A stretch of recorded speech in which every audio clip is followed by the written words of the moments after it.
Hello, ladies and gentlemen. Welcome to the Georgian Greek podcast. I am your host, Stephen Kardamis, and today I'll be speaking with Georgia author and artist Brenda Sutton Rose. Miss Rose's writings have been featured in several publications, including Flycatcher Magazine, the Montauk Review, and more.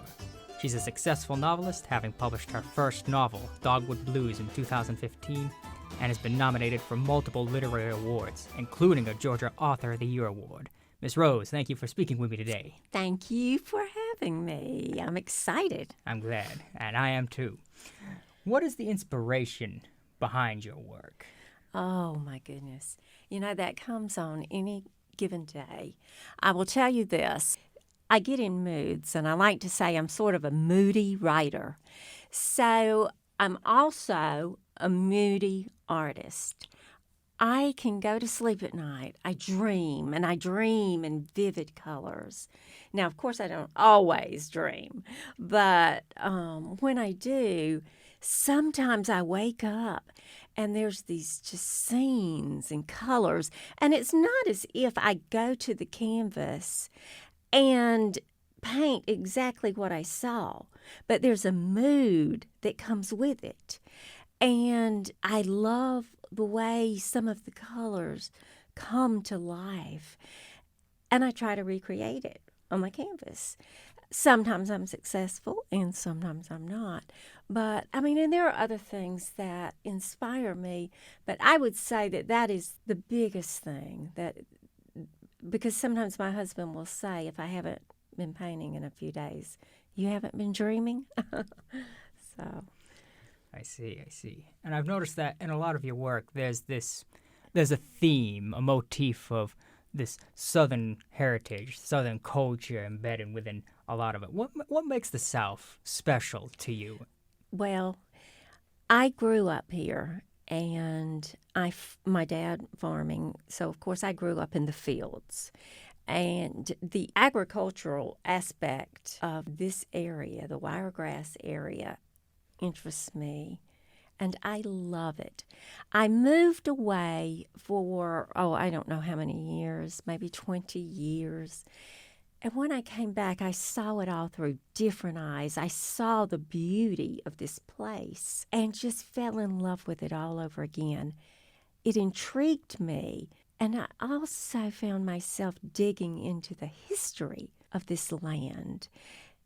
All of that then comes out on the canvas in colors, in brilliant colors. I love it.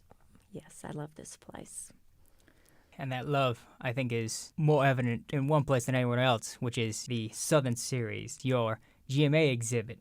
Could you tell me a little bit about the Southern Series, about what it is, the inspiration behind it all? Yes.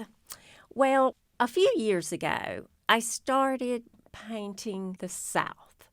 My roots, the roots of my family, stories that had been handed down, history of this area. And it grew and grew and grew. It just was spilling out of me. I was dreaming of it. I was even writing about it. Some of my short stories touch on place. I always go back to place. And so even though we have a Southern Series and it's on exhibit here at ABAC, I can see myself adding to those paintings because I am Southern. I am from here, and I will continue, though I will try all manner of other works and styles. I will always have that in me. What sorts of stories do you prefer telling through your art? Do you prefer more historical fact? Do you pull more from the imagination? Do you enjoy doing a combination of the two? I love it all, but I think that for the Southern Series, for the historical art, I prefer the factual history. I prefer a painting such as The Homecoming. In The Homecoming, it's a hearse. And there is a coffin, and 4 men are carrying that coffin towards an old house. There's a little girl up under the porch steps, and she's watching them bring home her brother. That is based on what happened to my mother. My mother is the little girl, and that is her brother, who is only a few years older than she, who is coming home in a coffin. I like that story because it is truthful. I am not as attached to the stories that are fiction.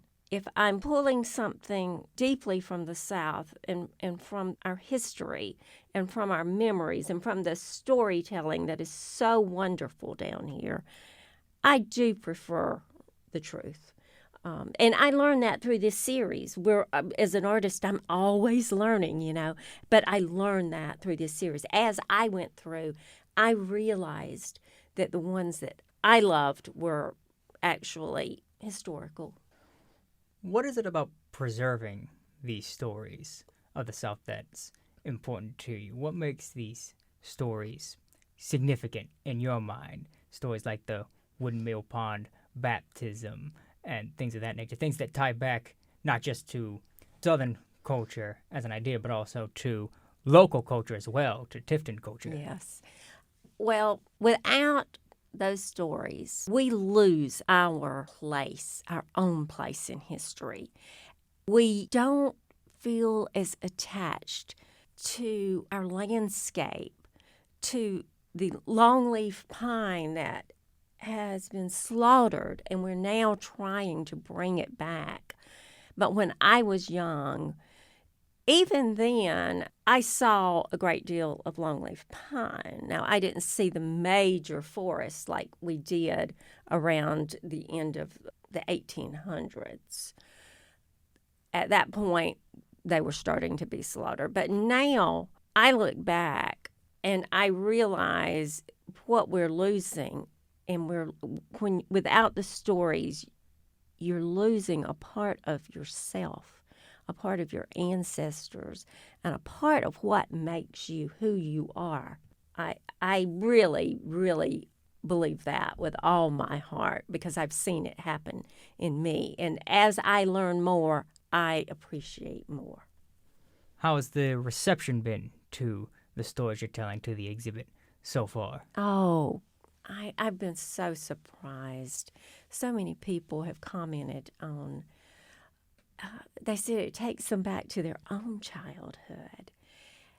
And that's a wonderful feeling, especially when it's somebody who didn't even grow up here. But they'll see the painting of the marbles, playing for keeps. Oh, I grew up playing marbles. Nobody plays marbles anymore. They looked at the one with the coffin, the homecoming. Oh, we used to bring our dad home. I remember this. Or the baptism. My mother was baptized here. My grandmother was baptized here. Even some of the people were baptized there. Some of the viewers, I mean. I ramble. I'm sorry.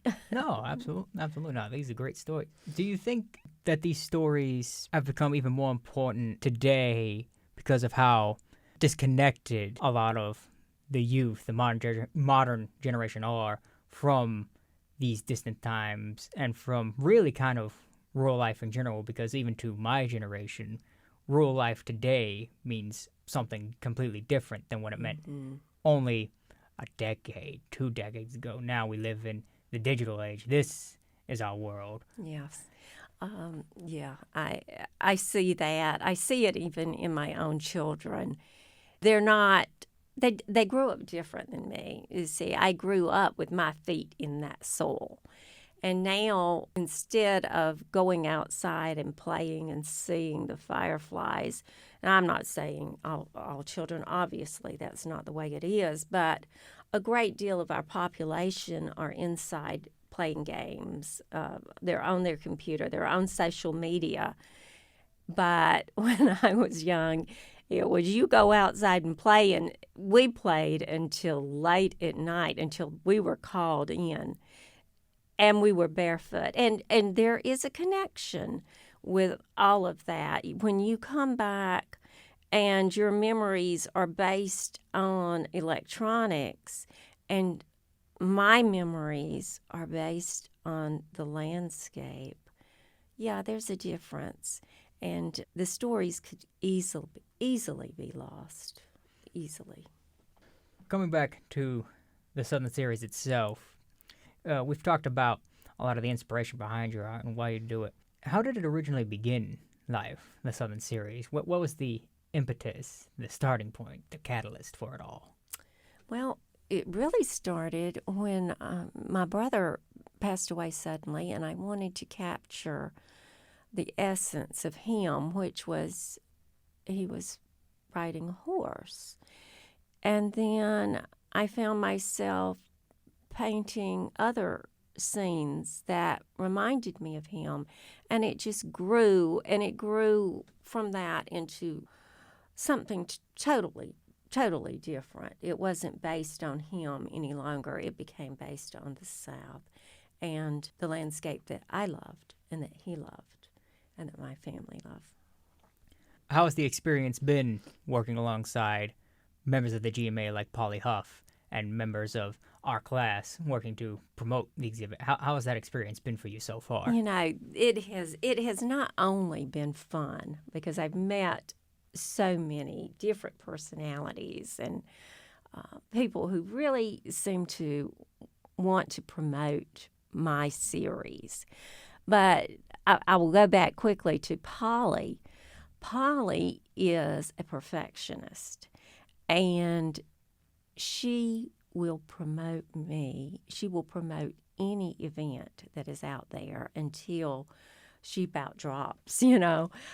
So it's been exciting to see others' love of not only art, such as Polly, but their love of helping others. And that's the way I've looked at it a lot with the students. They seem to want to help me.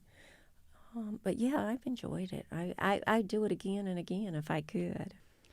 What do you see for your future? Do you see yourself doing more art exhibits like these in the future, doing more writings in the future? What's next for Miss Rose? Well, next year, 2024, I'm going to try my hand a little more at some abstract impressionism, which I do love. A lot of it will still have that Southern feel to it, but it will be a looser style of painting, and I don't know, maybe a little more from something that I've not done much of. And then I'm working on a book of short stories, of course, based on in the South. And I would like to design the cover for that book. Is there anything else you'd like to add? Anything you'd like to say to the ABAC community, to members of our class, anything in general? Oh, I'd just like to thank everybody. It has been a wonderful, wonderful experience. And I appreciate all of the work, all of the kindness extended to me. And like I said, I'd do it again. I've learned some things through it, so and I thank them all. Well, I think that'll about do it for us today. For anyone that wants to go see the Southern Series, it'll be open at the GMA until December 15th, 2023. It is completely free to all ABAC students. Go out and embrace your roots. Go see a few pieces of art that capture our Southern heritage. Ms. Rose, thank you very much for joining me today. Thank you.